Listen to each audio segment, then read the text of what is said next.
एक भाजपाई समर्थक ने Chief Justice of India DY Chandrachud के खिलाफ एक वाहियात और अनर्गल बयान दिया था। उसे गिरफ्तार कर लिया गया है दोस्तों, और भारतीय जनता पार्टी को जबरदस्त मिर्ची लगी है। सबसे पहले मैं आपको बतलाना चाहूंगा कि जिस भारतीय जनता पार्टी समर्थक लेखक को गिरफ्तार किया गया है उसका नाम है बद्री शेषाद्री।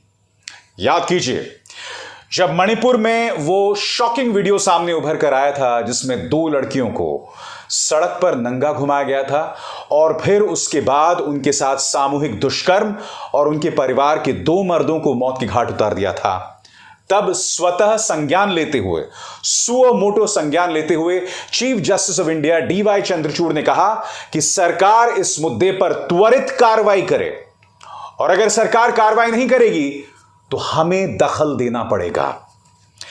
तब भाजपा समर्थक इस लेखक ने क्या बयान दिया था मैं आपको बताता हूं। इस लेखक ने कहा था कि हमें Chief Justice of India DY Chandrachud के हाथ में एक बंदूक दे देनी चाहिए और उन्हें मणिपुर भेज देना चाहिए, और फिर देखते हैं कि वो हालात पर कैसे कंट्रोल करते हैं। एक निहायत ही वाहियात और अनर्गल बयान दोस्तों। अब इसी मुद्दे को लेकर न सिर्फ उन्हें गिरफ्तार किया गया बल्कि 14 दिन की न्यायिक हिरासत में भी भेज दिया गया है।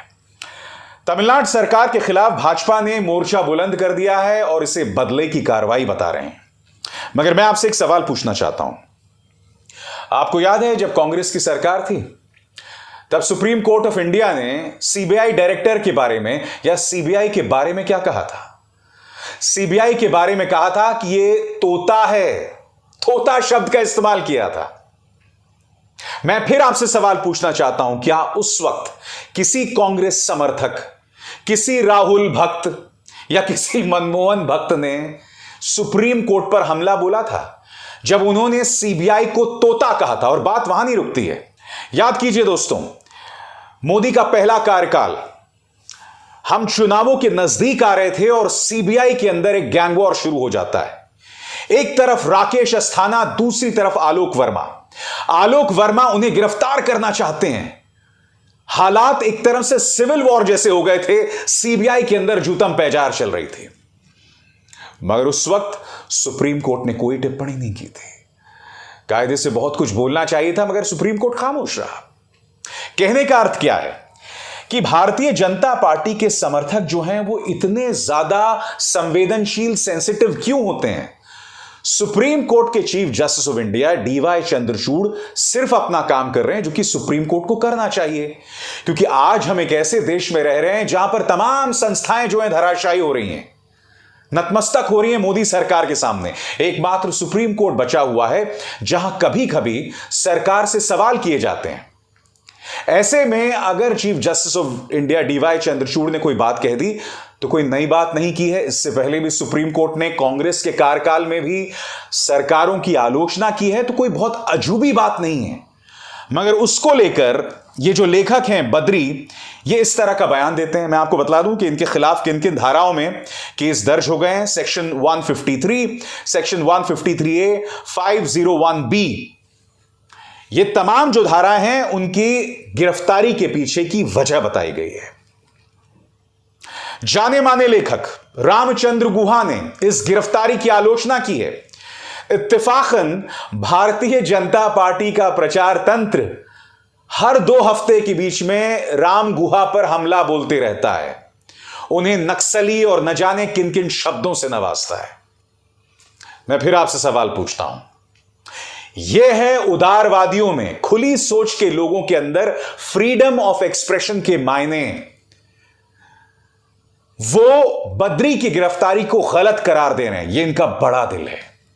और मैं दावे के साथ कह सकता हूं अगर यह मामला Chief Justice of India DY Chandrachud के सामने आया तो वो भी कह देंगे कि गिरफ्तार करने की कोई जरूरत नहीं है। वो भी तमिलनाडु सरकार की आलोचना करेंगे। मगर आज यह मुद्दा मैं आपके सामने क्यों लेकर आया हूं, इसे आपको समझना पड़ेगा। अगर ये कोई और चीफ जस्टिस होते ना, या कोई और सुप्रीम कोर्ट के जज होते, तो मैं उस गिरफ्तारी की खुल के आलोचना करता। हालांकि अब भी मैं उस गिरफ्तारी के खिलाफ हूं, मगर मैं उसकी खुल के आलोचना करता। मगर मैं आपको बतलाना चाहता हूं मैं खुल के आलोचना क्यों नहीं कर रहा हूं। याद कीजिए, इसी मंच पर मैंने आपको बताया था कि किस तरह से Chief Justice of India DY Chandrachud के खिलाफ एक पूरा अभियान चलाया गया था। उन्हें करीब 7,53,000 गालियां, ट्वीट्स किए गए थे उनके खिलाफ, यह कहकर कि यह मेरा चीफ जस्टिस ऑफ इंडिया नहीं है, यह मेरा सीजीआई नहीं है। याद है कि भूल गए? याद कीजिए मैंने आपको क्या बताया था। आपकी स्क्रीन पर क्या आप जानते हैं कि अमेरिका की यूनिवर्सिटी ऑफ मिशिगन ने Chief Justice of India DY Chandrachud की जो ट्रोलिंग हो रही है उस पर बाकायदा रिसर्च की थी, जिसमें पता चला था कि Chief Justice of India DY Chandrachud के खिलाफ करीब 7.5 लाख ट्वीट्स किए गए थे, 7,53,000, जिनमें से करीब 1,16,000 ओरिजिनल ट्वीट्स थे और अधिकतर ट्वीट्स को रीट्वीट किया गया था, यानी कि दोहराया गया था।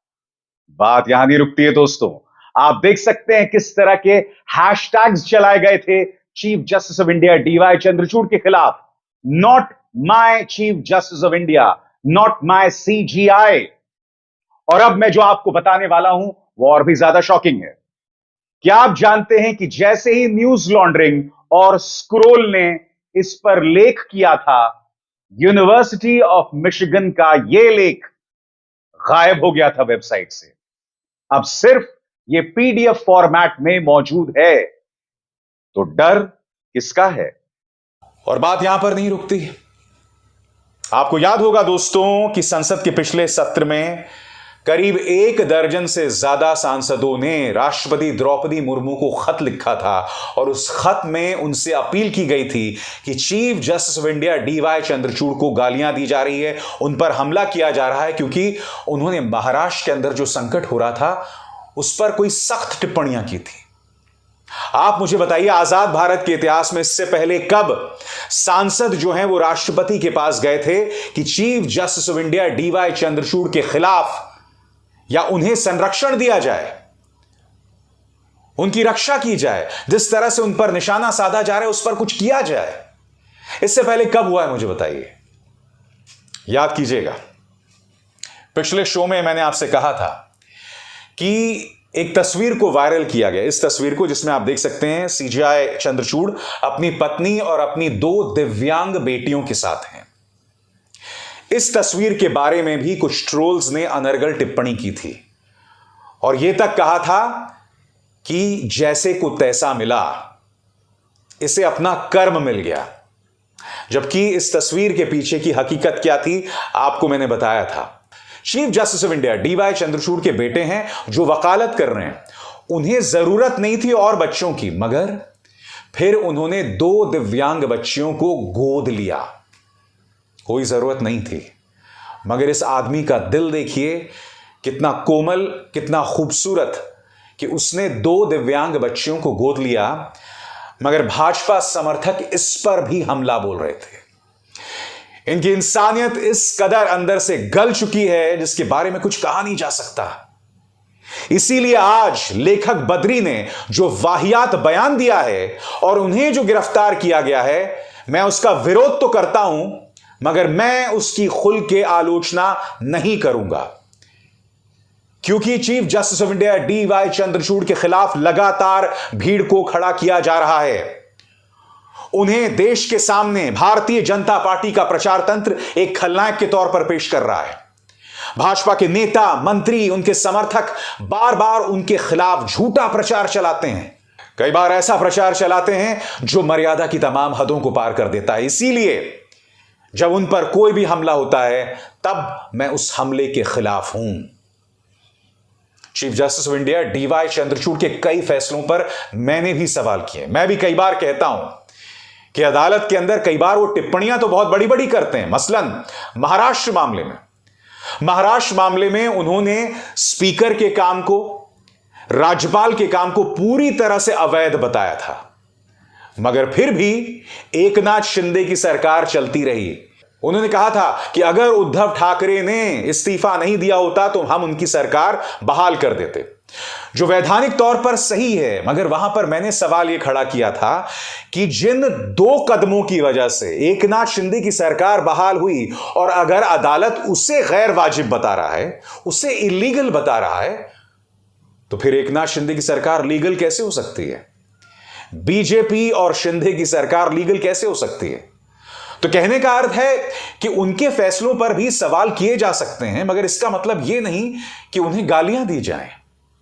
क्या एनसीपी के कार्यकर्ताओं ने या शिवसेना के कार्यकर्ताओं ने या कांग्रेस के कार्यकर्ताओं ने Chief Justice of India DY Chandrachud को गाली दी, उन पर हमला बोला?